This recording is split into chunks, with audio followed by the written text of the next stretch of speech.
Hi welcome back to my channel. வாங்க friends, இன்றைக்கி என்னென்னு பார்க்கலாம்.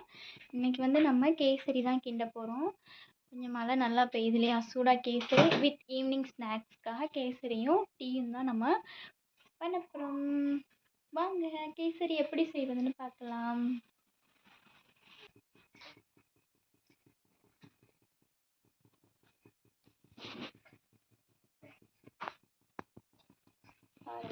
சட்டி நல்லா காயுது. நெக்ஸ்ட் நம்ம என்ன பண்ண போகிறோம், ரவை எடுத்துக்கிறோம்.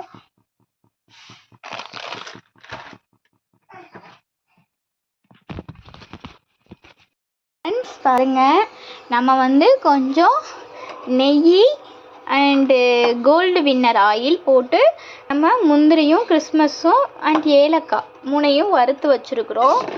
நெக்ஸ்ட் வந்து அதே நெய் கொஞ்சம் ஊற்றி கோல்டு வின்னர் ஆயில், கொஞ்சம் நல்லா சுத்தமான ஆயில், அது சேர்த்து ரவையை வறுத்துக்கிட்டு இருக்கோம்.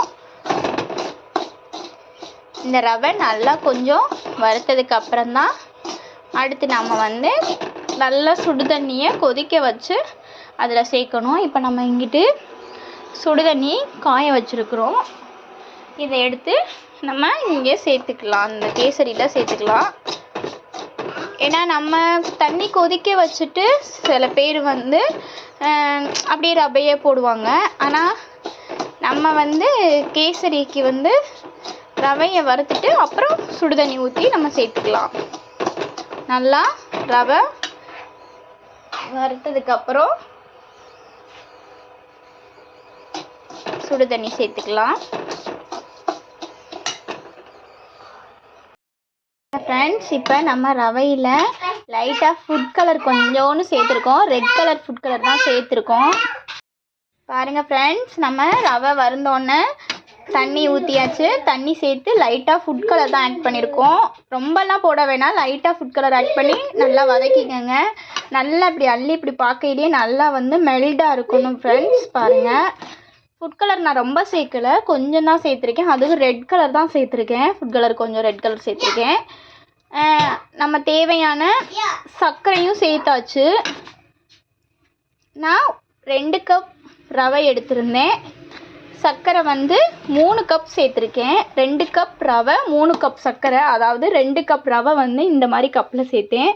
இதில் வந்து 3 கப் சர்க்கரை சேர்த்துருக்கேன்.